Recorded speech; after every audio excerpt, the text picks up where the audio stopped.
Sa Mateo chapter 23, verse 37 to 39, ganito po ang sabi sa English.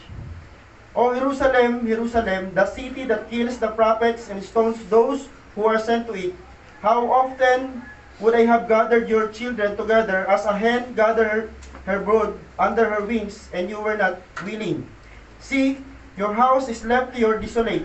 For I tell you, you will not see me again until you say, Blessed is the one comes in the name of the Lord. Yung mensahe na yan. The title of this message po, tingnan natin, ang title po nito ay Jesus Grieves Over Jerusalem. Ang pagtangis ng Panginoon sa mga taga-Jerusalem. So ngayon ang pag-aaralan natin, bakit sa Jerusalem ang message, pero bakit kasama tayo? So alamin natin mayroon yung connection sa ating buhay. Sabi dito ito para na sa lahat. Ang paulit-ulit na pagtanggi at paglayo ng mga tao sa kalooban ng Diyos, take note sa word na kalooban, nagdudulot sa Panginoon ng Jesus ng napakatinding kalungkutan. So si Jesus Christ, kung tayo na mga taga-sanlibutan ay nakakaranas ng disappointment, si Jesus Christ na anak ng Diyos at yung Diyos mismo sa langit nakaranas ng disappointment. Yung expectation nila sa tao na minahal nila, hindi nagpang-abot. Mahal ng Diyos ang tao, pero yung tao walang pagmamahal sa Diyos. Purihin ng Panginoon kahit papano sa simbahang ito, natagpuan tayo ng Diyos at willing tayo na magpabago sa Diyos. Amen. Hindi natin kaya magbago mga kapatid ng sarili lang natin dahil ang tao mahihina. Agree po ba tayo dyan? Dahil marami ng mga tao nag-attempt magbago, pero kung sa kanilang lakas lang, sa una lang mukhang kaya. Pero sa kaduluduluhan, babagsak pa rin tayo dahil tao, may sarili tayong kahinaan, pero sa tulong ng Diyos, kaya niya tayong baguhin. Buong puso, buong kaluluwa, buong lakas at buong pagkatao, yan ang pinangako sa atin ng Panginoon. So ang paulit-ulit na pagtanggi at paglayo natin sa Diyos, sa kalooban ng Diyos ay nagdudulot sa Panginoon ng matinding kalungkutan, matinding kapighatian. Kaya yung word na yun, tumangi si Jesus sa Jerusalem, at kitang-kita natin doon sa passage na yun kung gaano kabigat yung emosyon ni Jesus Christ. Na pinatutunayan doon na si Jesus ay nagkatawang tao, kaya nauunawaan niya tayo. Naranasan mo ba ma-disappoint? So tingnan natin sabi ko sa inyo, mensahe natin ay Jesus Grieves Over Jerusalem, pero paano ito napunta sa atin, sa kasalukuyan? The symbolism of Jerusalem, tandaan nyo, pag nabanggit ang salitang Jerusalem, ang lagi na agad yan papasok dapat una sa atin, ito yung puso ng Israel. Pag sinabi ang puso ng Israel, diyan nakafocus ang mata ng Diyos. Tandaan nyo, doon nakatayo ang templo ni Yahweh. Noong lumang tipan, sabi ng Panginoon kay Solomon, mula kay David, sabi ng Panginoon kay David, sabi ni David, Lord, gusto kitang tayuan ng templo. Dahil ako nakatira sa palasyo, pero ikaw nakatira sa tolda. Sabi ng Panginoon, pwede, maganda yung puso mo, pero matanda ka na, at ang kamay mo ay puno ng dugo, dahil si David ang dami na patay na tao dahil sa giyera. Sabi ng Panginoon, hindi ikaw ang magtatayo ng templo dahil ang dami mong napatay na tao, pero yung anak mo. Ngayon si Solomon, noong panahon ni Solomon, sa Jerusalem, itinayo ang templo, at ang sabi ng Panginoon, ang Jerusalem ang pinili kong lungsod, at dito nakafocus si Lord. Kaya tinawag yan, the heart of Israel. Jerusalem represent the religious and political center of the Jewish people. Pag sinabing Jerusalem, yan ay patungkol sa mga Hudyo. Hindi tayo Hudyo. Tayo ay mga Pilipino. Pag sinabing Hudyo, mga Israelita. Pero sa context po niyan, by extension, the entire nation of Israel, ang tinutukoy ng Jerusalem ay hindi lang mga tao sa Israel, kundi ang buong bansang Israel. Yan ang unang tinutukoy. Paano yan napunta sa atin? Ito. Today, the spiritual principle of Jesus' lament applies to anyone who persistently refuses the offer of salvation in God's protective care, which will be withdrawn from them. So, kasama na tayo dito bilang mga taong nananampalataya sa Diyos. Ang tawag sa atin ay spiritual Jews. Mga spiritual tayo, mga Israelita. Dahil tinanggap natin si Jesucristo bilang Panginoon at tagapagligtas natin, tayo na mga hindi Hudyo, naging Hudyo. Kumbaga sa sanga, grinap tayo. Pumutol ang Diyos ng isang sanga, sanga ng Israel, at inumpong ang mga hindi Israel, kaya tayo naging mga spiritual na Hudyo dahil kay Jesus Christ. Okay? Pero ang pinag-uusapan natin dito ay hindi mga tapat, kundi mga tao na patuloy na nagre-refuse, ibig sabihin tumatanggi sa alok ng kaligtasan at pagmamahal ng Panginoon. Nakakalungkot isipin. So ang tanong ho na sasagutin natin ngayon dito ho, why Jesus grieves over Jerusalem? Bakit nga ba si Lord na-disappoint? Grabe yung pagkalungkot ni Jesus Christ po dyan. Okay. Unang rason bakit nalungkot si Jesus Christ, at hindi lang basta lungkot, umiyak siya, nanangis siya, at ang sabi niya kung pwede lang yakapin yung bansang Jerusalem, tandaan niyo, dalawa ho ang kingdom sa Israel. Ang Jerusalem ay sa south. Ang kanyang kingdom po ay Judah. Ang kingdom of Judah, south. At ang capital ng Judah ay Jerusalem. At ang northern kingdom po, Israel, ang capital ho niyan ay Samaria. So dalawa ho naghati, isang Israel, hinati sa dalawa dahil sa kasalanan ni Solomon. Okay?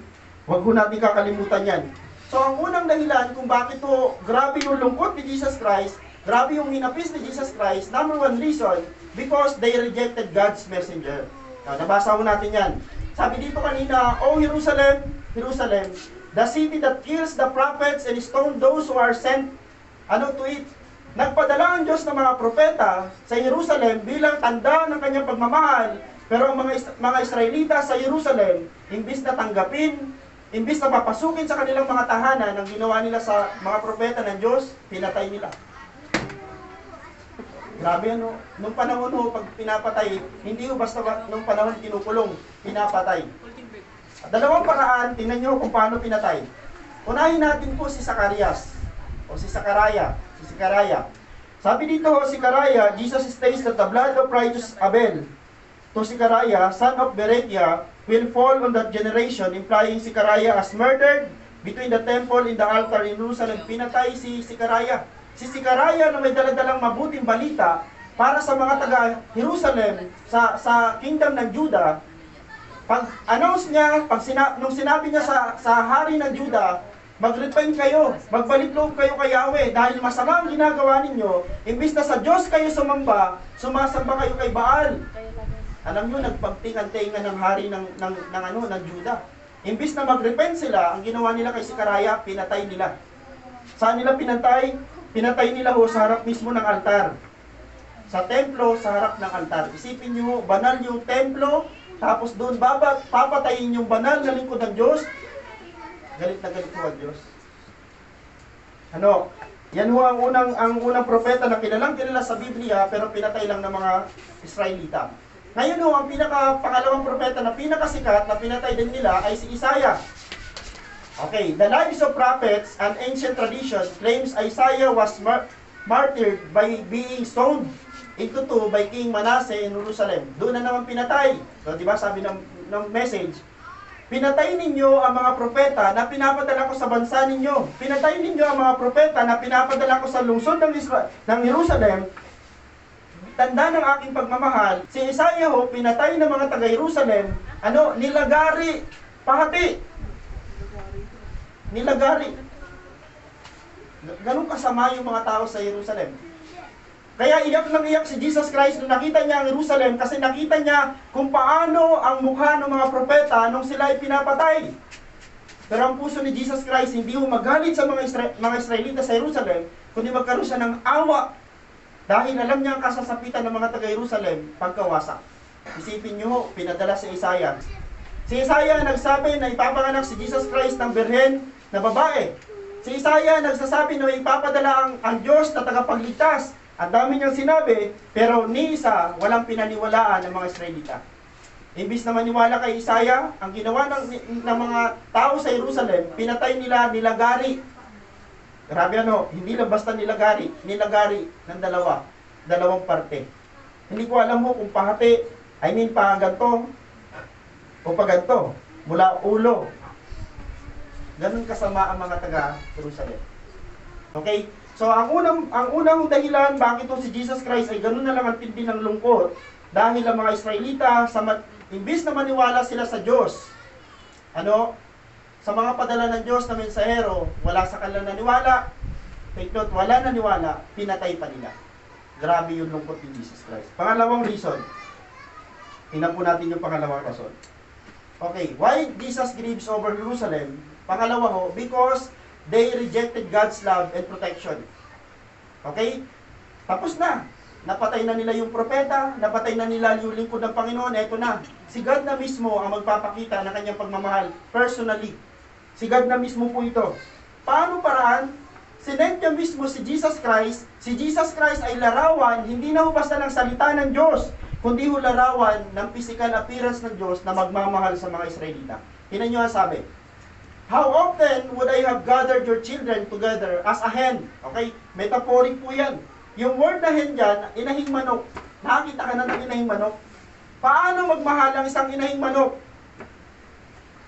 Pag nagmahal ang inahing manok ko, hindi mo lang makikita yan na sila sama-samang tumutuka, hindi po. Ang pinakamagandang picture ng isang inahing manok, andito sa pakpak niya, nakakubli ang lahat ng mga inakay. Bakit po? Kahit anong atake ng agila, kahit anong sisila doon sa mga sisiw, walang makakatalo, walang makakakuha ng isang sisiw kasi nandun sa pakpak ng manok. So sabi ng Panginoon, sabi niya, how often would I have gathered your children? Okay? As a hen gathers her brood under her wings and you were not willing. Pinadala na si Jesus Christ. Ito na. Ang mga lingkod, mga propeta, pinatay nila, hindi kami naniniwala sa inyo, pinadala ng Diyos Ama si Jesus Christ bilang larawan niya sa pisikal. Ang sabi ng Panginoon, pagpupunta sa liwasang bayan, wala siyang ibang pinapangaral, kundi mahal ng Diyos Ama sa langit, kayo, mga taga-Jerusalem. Pero naniniwala po ba kay Jesus? At turing ng mga tao kay Jesus, para ka lang si Isaiah. Para ka lang si Sicaraya. Kaya ang mga tao, ang kanilang mindset at the time, papatayin ka rin namin.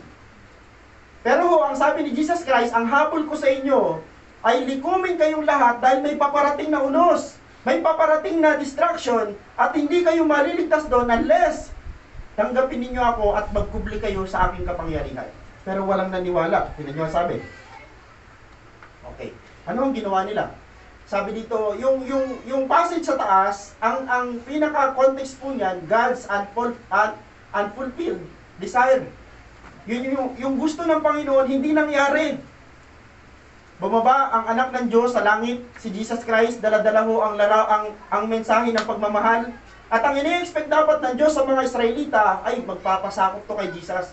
Dahil sa poder ni Jesus, sa presensya ni Jesus, walang kapahamakan. Kasi bakit? Kay Jesus mo lamang matatagpuan ng kaligtasan. Isipin nyo, inalok ni Jesus yung kanyang sarili. Magpasakop kayo, tanggapin ninyo ako, gawin. Ang totoo, si Jesus talaga ang padala ng Diyos para pagharian ng mga taga-Israel. Pero hindi siya tinanggap.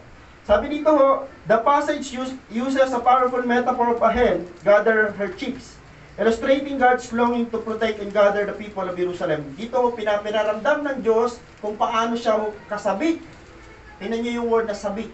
Sabik ang Diyos na alagaan, protektahan ang kanyang mga kawan. Ang Jerusalem ay mahal na mahal ng Diyos. Bakit po? Sila yung mga taong pinili ng Diyos.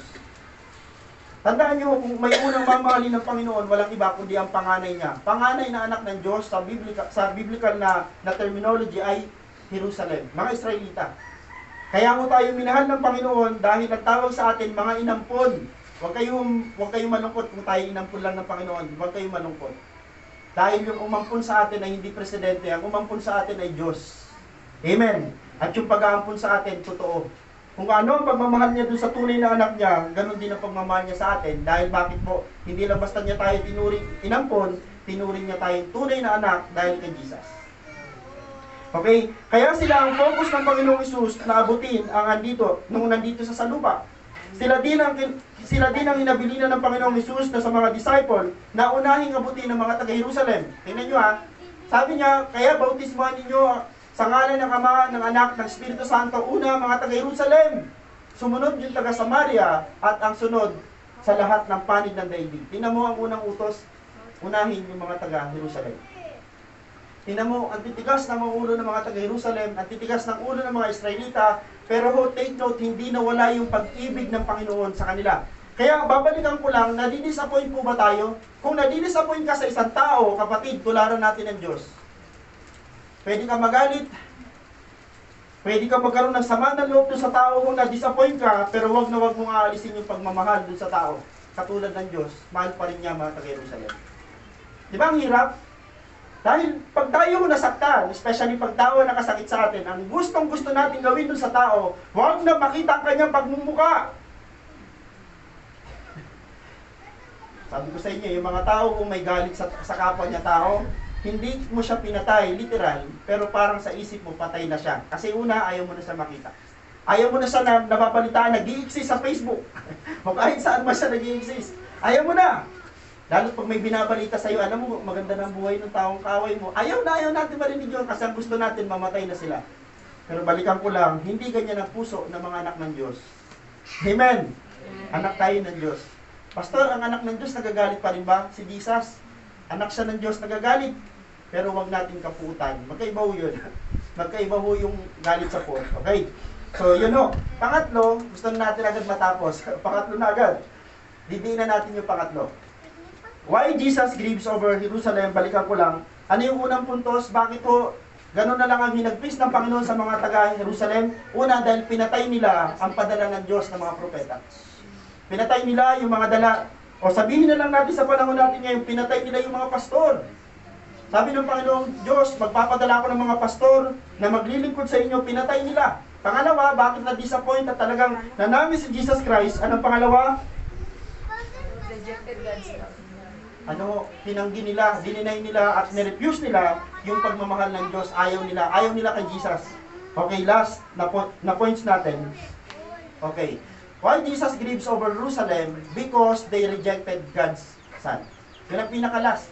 So kung titingnan natin dito, sabi ho sa verse, sa verse 38 to 39, see, your house is a left to your desolate. Okay? For I tell you, you will not see me again until you say, blessed is the one who comes in the name of the Lord. Tingnan nyo, dyan sa passage ng 38 to 39, walang naniniwala kay Jesus. Pero sabi ng Panginoon, darating ang panahon, itong tinatanggi ninyo, darating ang panahon, hindi kayo makakabalik sa Diyos kung hindi nyo ako tatanggapin. Pero ang passage nagsasabi, hindi siya tinanggap at the time. So dininay nila si Jesus Christ. At ang pinakamalalim na dahilan yan, at ang sabi ng Biblia, this rejection culminated in the people's refusal to acknowledge Jesus. Yan ang humantong. Yung pag-refuse nila kay Jesus Christ bilang anak ng Diyos, humantong po yan saan? Okay, the Son of God who was sent by God to bring them salvation. Humantong po yan sa kapamakan. Bakit po? Imbes na maniwala sila kay Jesus Christ na tagapagligtas at anak ng Diyos, hindi nila tinanggap. Ginaya nila ang ginawa nila kay Zechariah at kay Isaiah. Si Jesus Christ ang may pinakamalalang paraan ng pagkamatay. Dahil yung kamatayan ni Jesus Christ ang pinakamalalang kamatayan, pagkapako sa krus. Alam niyo pag pinag-aralan niyo yung history kung bakit pinapako ang isang tao, yun ang pinakamalalang punishment sa bansang Romano at that time. Pag pinako ka sa krus, ikaw ay may pinakamatinding kasalanan na nagawa. Kaya sabi ni Pontius Pilato, bakit niya ipapako sa krus yan? Ano bang kasalanan niyang matindi? Sabi ng iba, yan po kasi ay bulaang propeta. Sabi ni Pontius Pilato, hindi pwede ipako yung mga ganun lang ang kaso. Alam niyo ang pinakamalalang sinabi ng mga Israelita, nagkukunwari siyang anak ng Diyos. At sa mga Israelita at that time, pag once na sinabi mong anak ka ng Diyos o ikaw ay Diyos, yun ang pinakamataas, pinakamalalang kasalanan na ang katumbas doon, pinakamalalang punishment sa krus. Kaya napako si Jesus Christ sa krus. Pero alam naman natin, kasi nabasa natin ang Biblia, kaya siya napako sa krus dahil yun ang kalooban ng Diyos.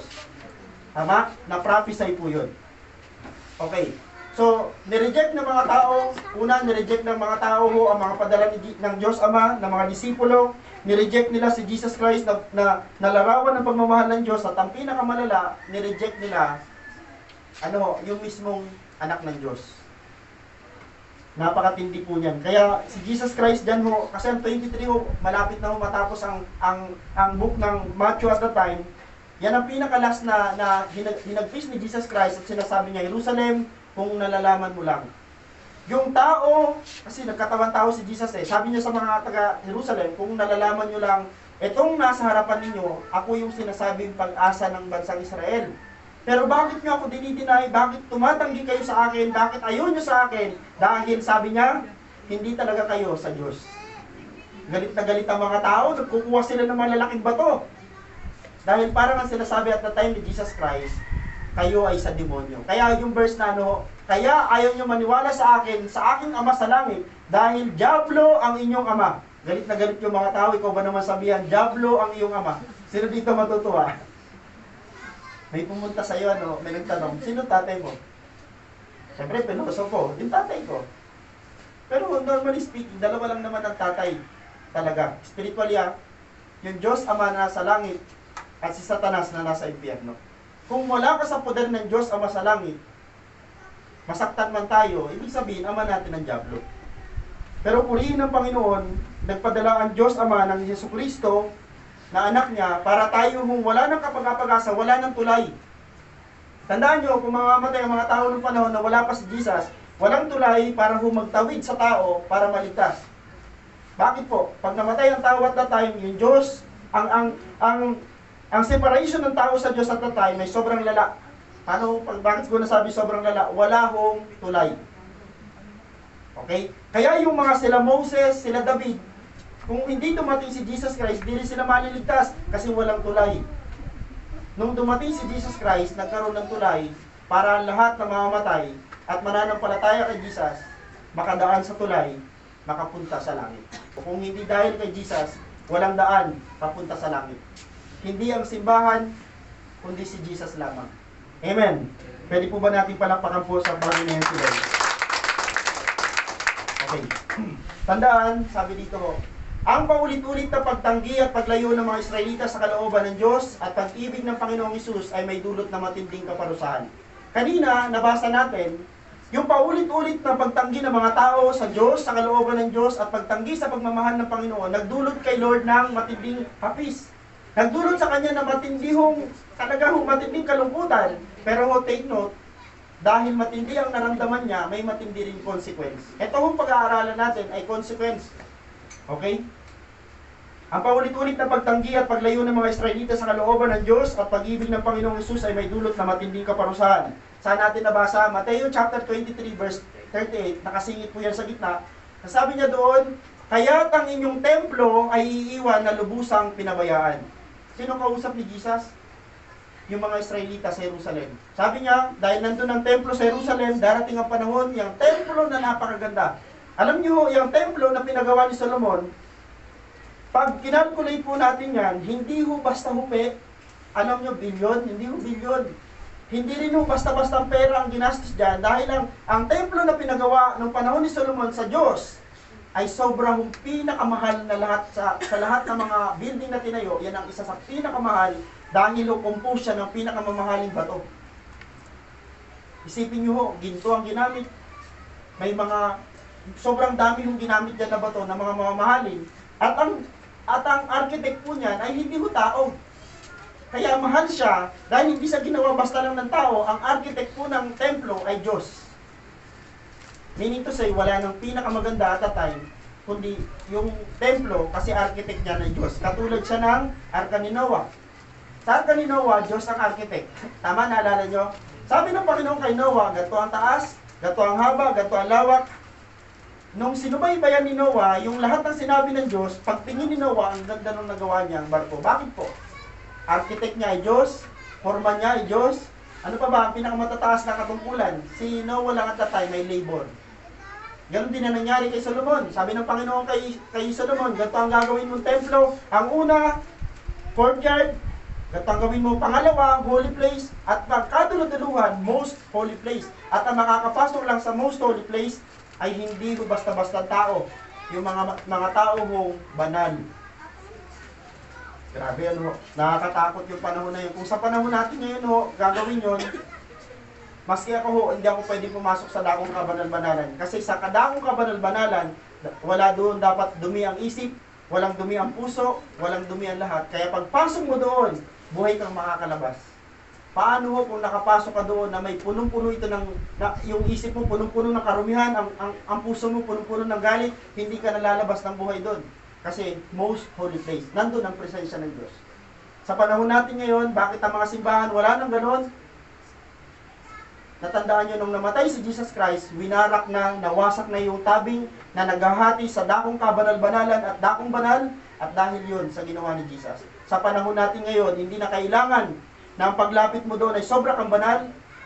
Ngayon nakakapag-pray na tayo lahat pare-pareho. Bakit po? Si Jesus na ang ating high priest. Na kada papasok tayo sa presensya ng Diyos, mag-pray tayo sa Diyos, ang nakakover sa atin, si Jesus. Kaya ang prayer natin, napapakinggan ng Diyos. Dahil kung tayo lang, Sa totoo lang ho, marami tayong kasalanan. Marami tayong kasalanan na minsan nga po ang pinaka-problema pa natin, hindi natin nakoconfess. Purihin ng Panginoon sa kanyang ginawa.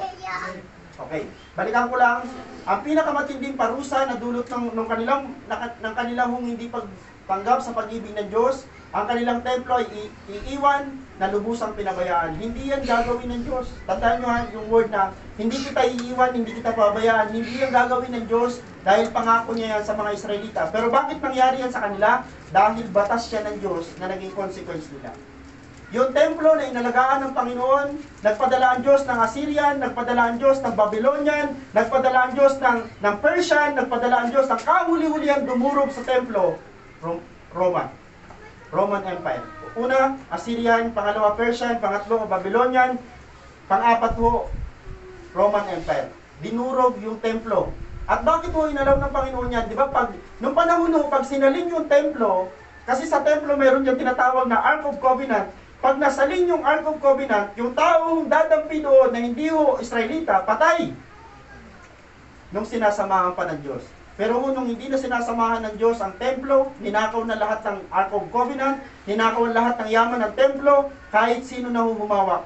Bakit po? Nawala yung pagsama ng Diyos. Kapatid, ang isa sa pinakamahirap na maranasan ng isang tao, yung hindi mo na maramdaman ang pagsama ng Diyos. Yan ang pinaka nakakatakot maranasan. Yes, pwede tayo hong mga matatalino, pwede tayo hong mga magagaling sa negosyo, magagaling tayo dumiskarte. Kahit anong galing natin, pag wala ng pagsama ng Diyos, mananatili tayo talunan.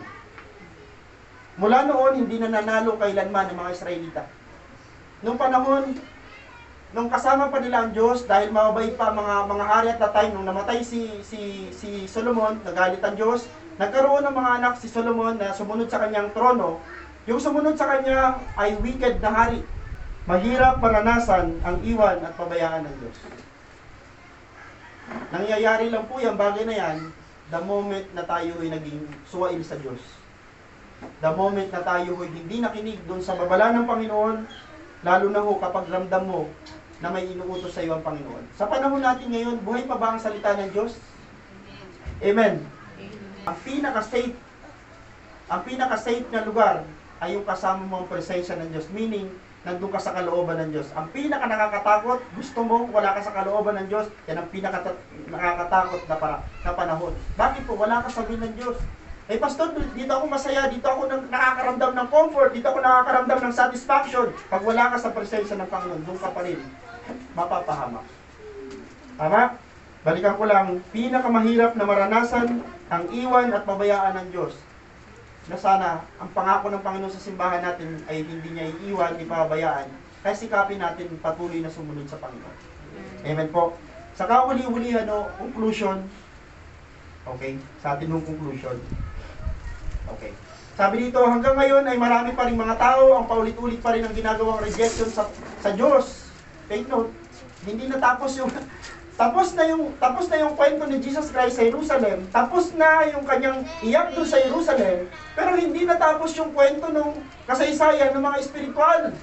Hanggang sa kasalukuyan, yung mga taong iniiyakan ng Panginoon sa Jerusalem, sa ngayon hindi na pang Jerusalem, pang buong mundo na. Bakit po? Ay marami pa rin mga tao ang nire-reject ang Diyos sa pamagitan ng pagtanggi nila sa mga lingkod ng Diyos at salita ng Diyos. Marami pa rin sa panahon natin ngayon ayaw sa Biblia. Okay, ang iba naman gusto sa Biblia, pero gusto nila, yung maririnig lang nilang turo, ay yung gusto nila.